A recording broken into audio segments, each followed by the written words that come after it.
ಹೆಣ್ಣು ಮಕ್ಕಳಿಗೆ ಮಕ್ಕಳು ಆಗದೇ ಇರುವುದಕ್ಕೆ 2 ಡಿಸೀಸ್ಗಳು ಕಾರಣ ಇರುತ್ತೆ. ಸಾಮಾನ್ಯವಾಗಿ PCOS, PCOD ಈ 2 ಡಿಸೀಸ್ಗಳಲ್ಲಿ ಏನಾಗುತ್ತೆ, ಈ 2 ರೋಗದಲ್ಲಿ ಏನಾಗುತ್ತೆ ಅನ್ನೋದನ್ನು ನಾನು ಈ ವಿಡಿಯೋದಲ್ಲಿ ಹೇಳ್ಕೊಡ್ತೀನಿ. ಈ ವಿಡಿಯೋನ ಸೇವ್ ಮಾಡ್ಕೊಳ್ಳಿ.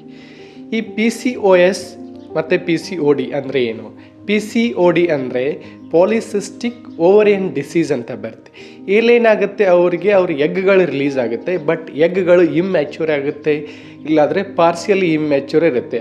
ಆ ಎಗ್ಗಳು ಅಷ್ಟೊಂದು ಹೆಲ್ದಿ ಆಗಿರಲ್ಲ. ಹೀಗಾಗಿ ಅವರಲ್ಲಿ ಮಕ್ಕಳಾಗುವ ಸಾಧ್ಯತೆ ತುಂಬ ಕಡಿಮೆ ಇರುತ್ತೆ.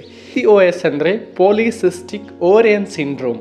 ಈ ಪಾಲಿಸಿಸ್ಟಿಕ್ ಓವರಿಯನ್ ಸಿಂಡ್ರೋಮ್ ಒಂದು ಸ್ವಲ್ಪ ಸೀರಿಯಸ್ ಇರುತ್ತೆ PCODಗಿಂತ.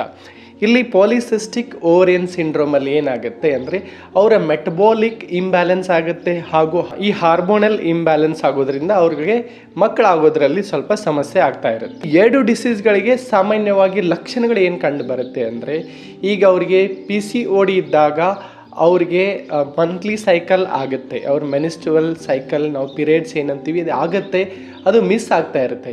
ಸಮ್ ಟೈಮ್ ಅವ್ರಿಗೆ 28 ಡೇಸ್ ಸೈಕಲ್ ಏನಿರುತ್ತೆ, ಕೆಲವೊಂದು ಜನಕ್ಕೆ 1 ಪೀರಿಯಡ್ ಮಿಸ್ ಆಗುತ್ತೆ, ಇಲ್ಲಾಂದರೆ 5 ಡೇಸ್ ಮೊದಲಾಗುತ್ತೆ, ಇಲ್ಲಾಂದರೆ 10 ಡೇಸು 8 ಡೇಸು ಲೇಟ್ ಆಗುತ್ತೆ.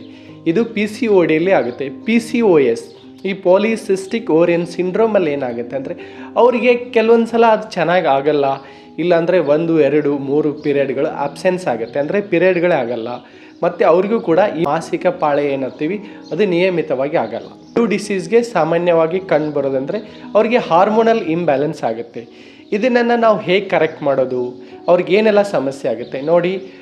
ಈ PCOD, PCOS ಅಲ್ಲಿ ಸಾಮಾನ್ಯವಾಗಿ ಅವ್ರಿಗೆ ಪಿರಿಯಡ್ ಸಮಸ್ಯೆ ಇರುತ್ತೆ, ಪಿರಿಯಡ್ ಆಗುತ್ತೆ, ಕೆಲವೊಂದು ಸಲ ಪಿರಿಯಡ್ ಆಗಲ್ಲ, ಆದರೆ ಅನ್ನೋದು ನಿಯಮಿತವಾಗಿ ಇರಲ್ಲ.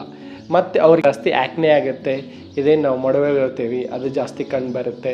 ಅದ್ರ ಜೊತೆಗೆ ಅವ್ರ ವೇಟ್ ಗೇನ್ ಆಗುತ್ತೆ, ತುಂಬ ಸಾಮಾನ್ಯವಾಗಿ ಅವ್ರಿಗೆ ವೇಟ್ ಭಾಳ ಜಾಸ್ತಿ ಆಗುತ್ತೆ. ಮತ್ತು ಅವ್ರಿಗೆ ಈ ಥೈರಾಯ್ಡ್ ಸಮಸ್ಯೆ ಇರುತ್ತೆ, ಮತ್ತು ಮುಖದ ಮೇಲೆ ಸ್ವಲ್ಪ ಹೇರ್ಗಳು ಡೆವಲಪ್ ಆಗೋದು, ಮತ್ತು ವೇಟ್ ಗೇನ್ ಆಗೋದು, ಈ ರೀತಿ ಎಲ್ಲ ಸಮಸ್ಯೆಗಳು ಈ PCOD ಅಥವಾ PCOS ಆದಾಗ ಕಂಡು ಬರುತ್ತೆ. ಇದಕ್ಕೆ ನಾವು ಏನು ಮಾಡಬೇಕು ಅನ್ನೋದನ್ನು ತುಂಬ ಮುಖ್ಯ. PCOD ಅಥವಾ PCOS ಇದ್ದರೆ ನಮ್ಮ ಹತ್ರ ಒಂದು ಆಯುರ್ವೇದಿಕ್ ಮೆಡಿಸಿನ್ ಇದೆ, ಅದರಿಂದ ನಿಮಗೆ 100% ರಿಸಲ್ಟ್ ಸಿಗುತ್ತೆ.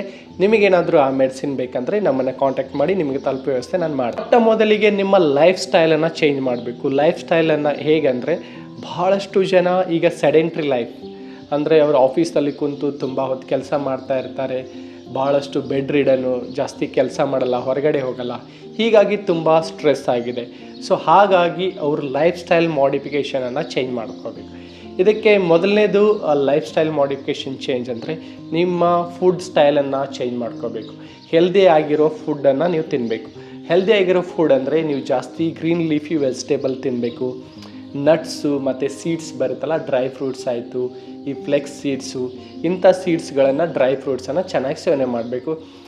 ಮತ್ತು ನೀವು ಏನಾದರೂ ಕೆಫಿನ್ ಜಾಸ್ತಿ ತೊಗೋತೀರಾ, ಕಾಫಿ ಜಾಸ್ತಿ ತೊಗೋತೀರಾ ಅಂದರೆ ಕಾಫಿನ ಅವಾಯ್ಡ್ ಮಾಡಿ.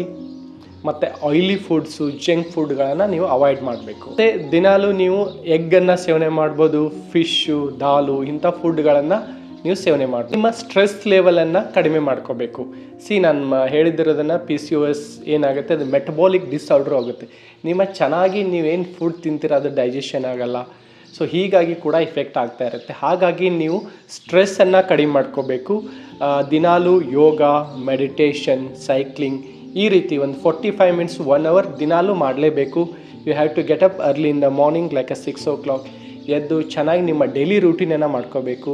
ಎದ್ದು ನೀವು ಚೆನ್ನಾಗಿ ವ್ಯಾಯಾಮ, ಎಕ್ಸರ್ಸೈಸ್, ಯೋಗ, ಮೆಡಿಟೇಷನ್ ಇದನ್ನು ಕೂಡ ನೀವು ಮಾಡಿ. ಇದು ಮನೆ ಮದ್ದು ಹೇಳ್ತೀನಿ, ಹೋಮ್ ರೆಮಿಡಿ. ಏನಪ್ಪ ಅಂದರೆ ಈ ಫಿನೋಗ್ರಿಕ್ ಸೀಡ್ಸ್ ಅಂತ ಬರುತ್ತಲ್ಲ, ನಾವೇನು ಮೆಂತಿ ಇರ್ತೀವಿ, ಆ ಮೆಂತಿನ ನೈಟೆಲ್ಲ ನೀವೇನು ಮಾಡಬೇಕು, 1 ಗ್ಲಾಸ್ ನೀರಿಗೆ ಅದು ಮೆಂತಿಯನ್ನು ನೆನೆ ಹಾಕಿಟ್ಟು ಅರ್ಲಿ ಮಾರ್ನಿಂಗ್ ಬೆಳಗ್ಗೆ ಎದ್ದ ಮೇಲೆ ಆ ಮೆಂತಿನ ಏನಿರುತ್ತೆ ಆ ಸೋಕ್ ಮಾಡಿರೋ ನೀರನ್ನು ಕುಡಿಬೇಕು.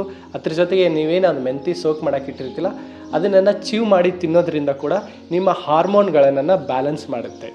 ಇದೇ ರೀತಿ ಕಂಟೆಂಟ್ಗಾಗಿ ನಮ್ಮ ಪೇಜನ್ನು ಫಾಲೋ ಮಾಡಿ. ಆದರೂ ಈ PCOD ಅಥವಾ PCOS ಮಕ್ಕಳಾಗಲು ಡಿಲೇ ಆಗ್ತಾ ಇದ್ದರೆ ಅವ್ರಿಗೆ ಈ ವಿಡಿಯೋನ ಶೇರ್ ಮಾಡಿ. ಥ್ಯಾಂಕ್ ಯು, ಧನ್ಯವಾದಗಳು.